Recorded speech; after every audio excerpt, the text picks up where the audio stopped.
पहले तमाम अधिकारियों के साथ सब लोक प्रतिनिधियों की मीटिंग हुई थी और इस मीटिंग के अंदर हमने ये सवाल मैंने किया था औरंगाबाद के घाटी हॉस्पिटल के डीन के साथ कि हमको समझ में आता है कि आपके पास वेंटिलेटर्स की कमी हो सकती है, ऑक्सीजन की कमी हो सकती है, लेकिन क्या रेगुलर मेडिसिन जो है जो दूसरे पेशेंट्स को देने चाहिए वो है? तो उन्होंने कहा था कि हमारे पास मेडिसिन अवेलेबल है। तब उसी वक्त मैंने उनको मैडम को एक एग्जाम्पल दिया था। मैंने कहा था कि एक पेशेंट है मुंडे नाम की, ऋतुजा मुंडे नाम की, जो गंगाखेड़ से ताल्लुक रखती है, गरीब घर से है, उसकी डिलीवरी घाटी के अंदर हुई। आपके घाटी हॉस्पिटल के अंदर वो एडमिट है, लेकिन एडमिट होने के बावजूद आप कह रहे हैं कि मेडिसिन हम सब पेशेंट्स को दे रहे हैं, लेकिन वो पेशेंट को कहा गया है कि 5 दिन की पूरी मेडिसिन आपको लाना है करके। मैंने उसका पूरा डॉक्यूमेंट चेक किया, मैंने पूरे डॉक्टर्स ने जो चिट्ठियां लिखकर दी है वो पूरे चेक किया, तो एक भी मेडिसिन है तो घाटी हॉस्पिटल की तरफ से नहीं, बल्कि face mask, sanitiser, sanitary pads हो जाए या ग्लव्स हो जाए, ये तक पेशेंट से मंगाया गया। अब घाटी के अंदर जाने वाले सब गरीब पेशेंट होते हैं, अगर उनको इस तरह से लूट किया जा रहा है, जैसे ही एडमिट हुई तो कहा गया कि आपको ब्लड लेकर आना है। अब जो बंदा उसका पति था उसको ये था कि घाटी के ब्लड बैंक से उसको ब्लड मिलेगा, तो नहीं, वहां पे अधिकारियों ने किसी को फोन किया तो एक एजेंट वहां पर आया किसी ब्लड बैंक का, और वो एजेंट उसको रात की रात लेके गया और 2900 रुपये के ब्लड है तो वहां पर उसको दिया गया। 5 दिन के अंदर तकरीबन 8000 रुपये का खर्चा ये लड़के का वहां पर उस घाटी हॉस्पिटल के अंदर सिर्फ एक डिलीवरी के केस के लिए हुआ है। आज जब उसको डिस्चार्ज किया जा रहा था तो उसको फिर दवाइयां लिखकर दी गई कि ये लेकर आओ करके। वो लेकर आया, 400 रुपये की दवाइयां लेकर आई, तो वो नर्स ने रख ली और ये कहा कि नहीं, ये पेशेंट को नहीं देना है, ये हमको हॉस्पिटल के रिकॉर्ड के लिए मेंटेन करना पड़ता है करके। तो वो दवाइयां खुद अपने पास रख ली। तो मैं ये समझकर चलता हूं कि घाटी हॉस्पिटल के अंदर इस तरह का एक घोरक धंधा चल रहा है। वहां पे अगर डीन है और डीन की नाक के नीचे अगर ये काम चल रहा है तो मैं इसके लिए पूरी तरह से डॉक्टर कन्नन येड़ीकर जो घाटी हॉस्पिटल के डीन है उनको दोषी मानता हूं और सरकार से अनुरोध करता हूं, इस तरह के गरीबों की लूट अगर हो रही है तो डीन के खिलाफ एक्शन लेना चाहिए, उनको सस्पेंड करना चाहिए। अगर इंक्वायरी निकलेगी तो आपको पता चलेगा कि मैटरनिटी वार्ड के अंदर हर पेशेंट को यही कहा जा रहा है कि आप बाहर से लेकर आओ।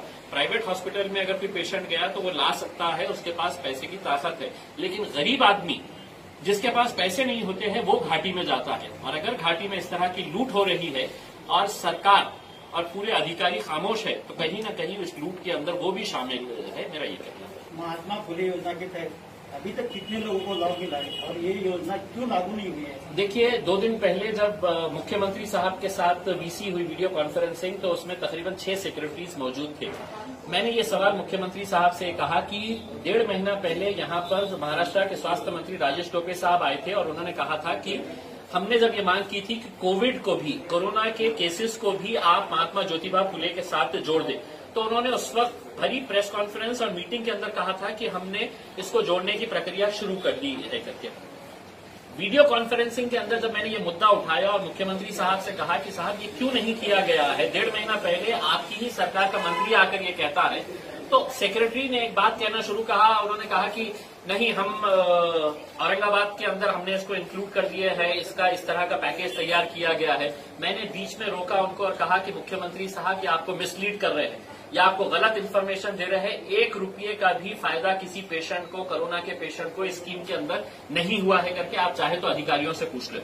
अब कल जब हमने मीटिंग ली है प्राइवेट हॉस्पिटल्स की तो पता चला कि नहीं, हमने तो 21 मई को सर्कुलर निकाल दिए, तो हॉस्पिटल वाले बोलते हैं कि नहीं सर, हमने प्रपोजल भेजा तो हमारे प्रपोजल एक्सेप्ट ही नहीं हो रहे हैं। यानी कि 1.5 महीने से सिर्फ टालमटोल किया जा रहा है, सिर्फ मीडिया के अंदर स्टेटमेंट इश्यू किया जा रहा है कि नहीं हमने ये कर डाले है अब गरीबों को।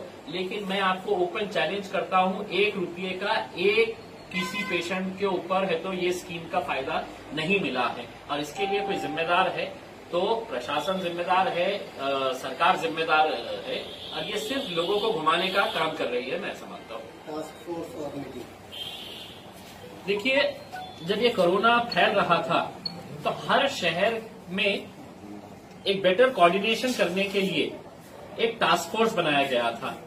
वो टास्क फोर्स जो है औरंगाबाद शहर के अंदर भी बना था।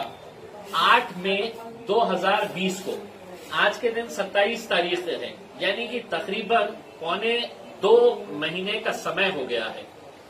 2 महीने के अंदर ये टास्क फोर्स के अंदर घाटी हॉस्पिटल के डीन अध्यक्ष, महानगर पालिका की हेल्थ ऑफिसर, सेक्रेटरी और बाकी तमाम प्राइवेट हॉस्पिटल्स के जो सीनियर मोस्ट डॉक्टर्स हैं, वो लोगों को इस टास्क फोर्स के अंदर, आप लोगों को हैरानी होगी ये सुनकर कि सिर्फ एक कागजी खानापुर्दी की गई थी कि एक टास्क फोर्स तैयार किया गया है।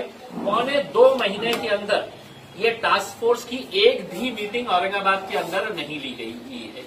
और मैं समझता हूं कि ये जो डिक्टेटरशिप टाइप का एक जो यहां पर काम चल रहा है अधिकारियों द्वारा, उसी का नतीजा है कि आज दूसरे शहरों के अंदर कोरोना कंट्रोल हो गया है, औरंगाबाद में हम कंट्रोल नहीं कर पाए थे। आपके इलाके में मुस्लिम हाँ, देखिए, मतलब कल जब मीटिंग हो रही थी तो एक तो डीसीपी को डिविजनल कमिश्नर जो सुनील केंद्रेकर साहब है, उन्होंने कहा कि अगर कहीं पर भी पॉजिटिव केस निकलता है तुमने पुलिस को लेके जाना और पुलिस को लेके जाके वहां पे स्वैब टेस्ट कराना। मैंने कहा कि नहीं साहब, पुलिस का इसके अंदर कम से कम रोल होना चाहिए।